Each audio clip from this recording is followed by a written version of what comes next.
नमस्कार, मेरा नाम प्रदीप कृष्णात्रे है और मैं आज सैम्पलिंग के बारे में बात करने वाला हूँ आपसे। पिछले बार भी हमने सैम्पलिंग के बारे में बात की थी और अगले 3-4 और लेसन्स में हम लोग सैम्पलिंग के बारे में थोड़ी विस्तार से बात करने वाले हैं।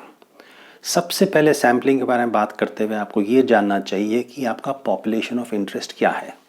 इस विषय पर हमने पहले बात कर चुकी है, मगर उसको ठीक तरह से परिभाषित करना ज़रूरी है। जितना प्रिसाइसली आप पॉपुलेशन ऑफ इंटरेस्ट को परिभाषित करोगे उतना आसान होगा आपको सैंपल को ड्रॉ करने का। अर्थात जैसे हमने पिछली बार उदाहरण लिया था, पॉपुलेशन ऑफ इंटरेस्ट केवल आप इस तरह से परिभाषित नहीं कर सकते कि हम कॉलेज के विद्यार्थियों से बातचीत करने वाले हैं।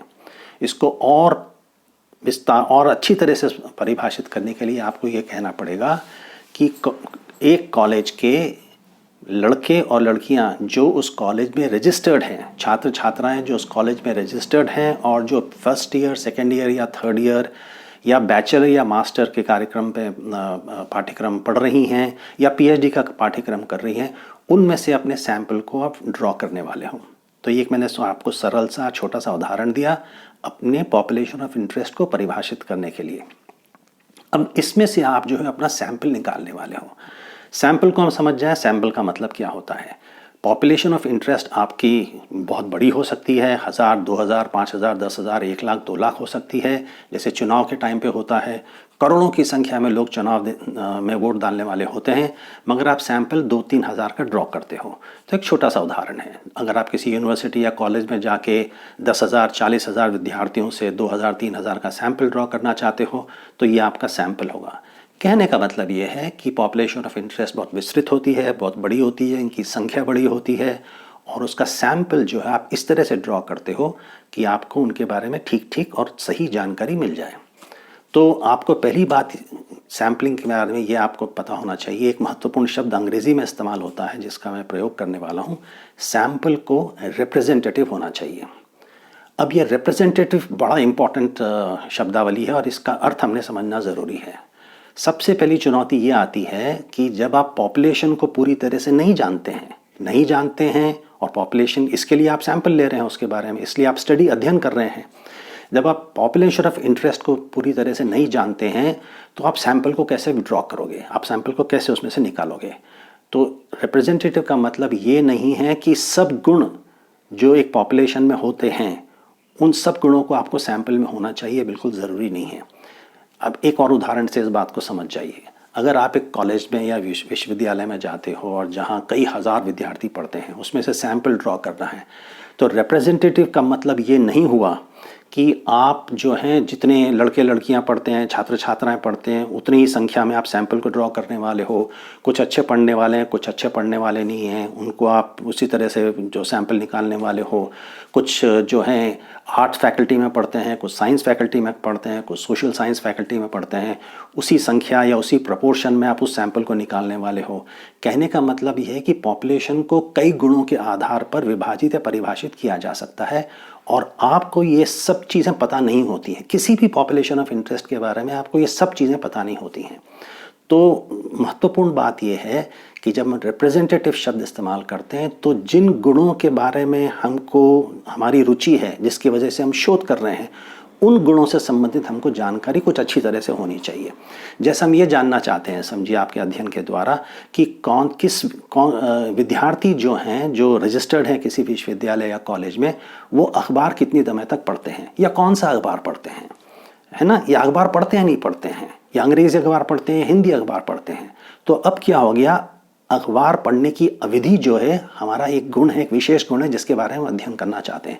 सभी लोग इस तरह का अध्ययन करते हैं, जैसे जो अखबार के मालिक होते हैं, जो रिसर्च एजेंसीज होती हैं, जैसे हंसा हो गई, IMRB हो गई, ये सब लोग इस तरह का काम करते हैं।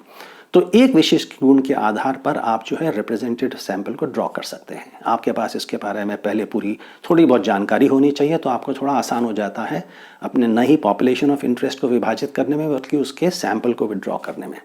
दूसरी बात जो सैम्पलिंग के बारे में आपको जानना चाहिए वो ये है कि आपके सैम्पलिंग की गुणवत्ता या आपके ये ज़्यादा बहुत इस पर आपका सैंपल बहुत कुछ निर्भर करता है और ये सैंपल की गुणवत्ता आप उस ये चयन प्रक्रिया पे ज़्यादा निर्भर होती है या चयन करने की जो पद्धति होती है उस पर ज़्यादातर जो ये निर्भर होती है।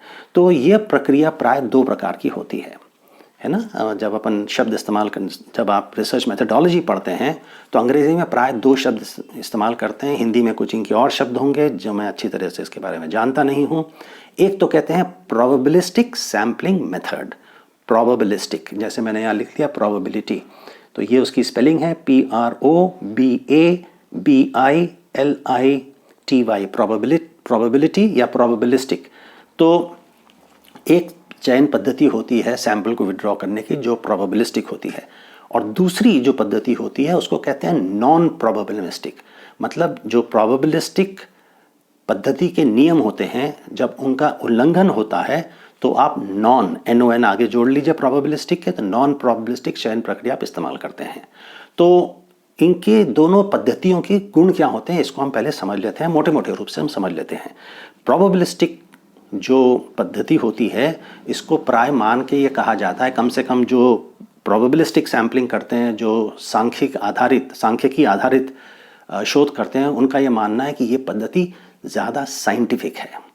अब साइंटिफिक का मतलब क्या है? साइंटिफिक का मतलब ये है कि जब आप किसी सैंपल को पॉपुलेशन से ड्रॉ करते हो तो हर यूनिट को, अपन समझिए विद्यार्थियों का चयन करें, तो हर विद्यार्थी को सैम्पलिंग में चयन करने के लिए इक्वल चांस होना चाहिए।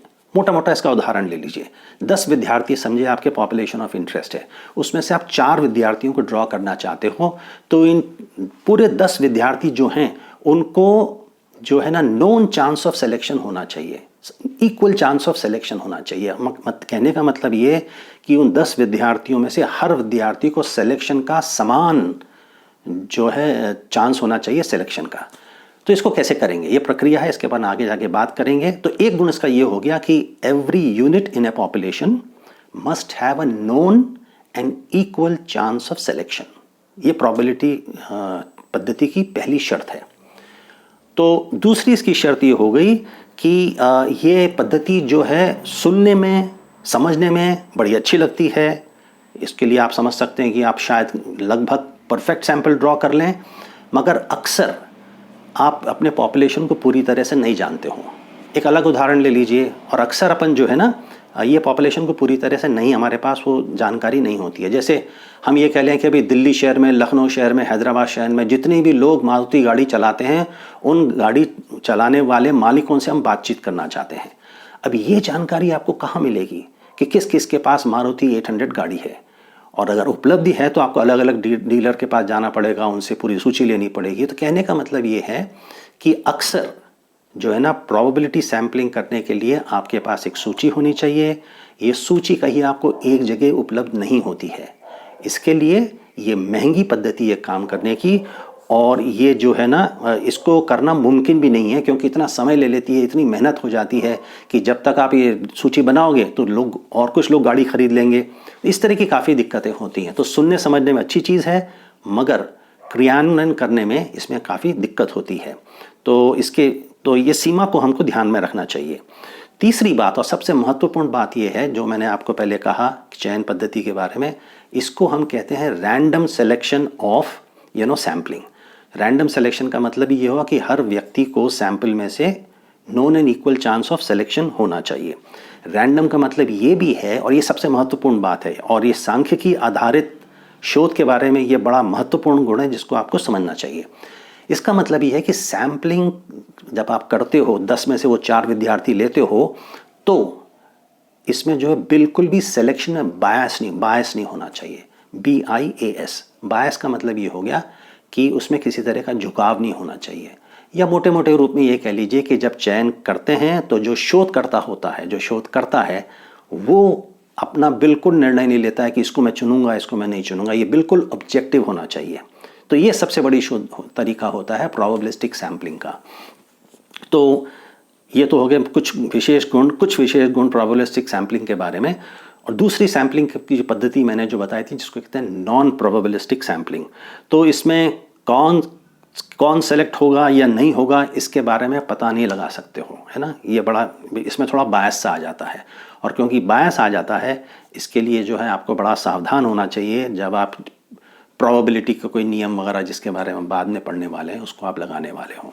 तो मूलतः हम पहले प्रोबेबिलिस्टिक सैम्पलिंग के बारे में बात करेंगे। इसमें महत्वपूर्ण जो है 4 तरीके हैं जिनसे आप प्रोबेबिलिस्टिक सैम्पलिंग मेथड करते हो। ये मैंने इस बोर्ड पे लिख रखा है। पहला जो तरीका होता है सिंपल रैंडम सैम्पलिंग होता है। दूसरा होता है स्ट्रैटिफाइड सैम्पलिंग जो है दूसरा तरीका होता है। तीसरा जो होता है क्लस्टर सैम्पलिंग मेथड होता है और चौथा होता है सिस्टमैटिक सैम्पलिंग मेथड।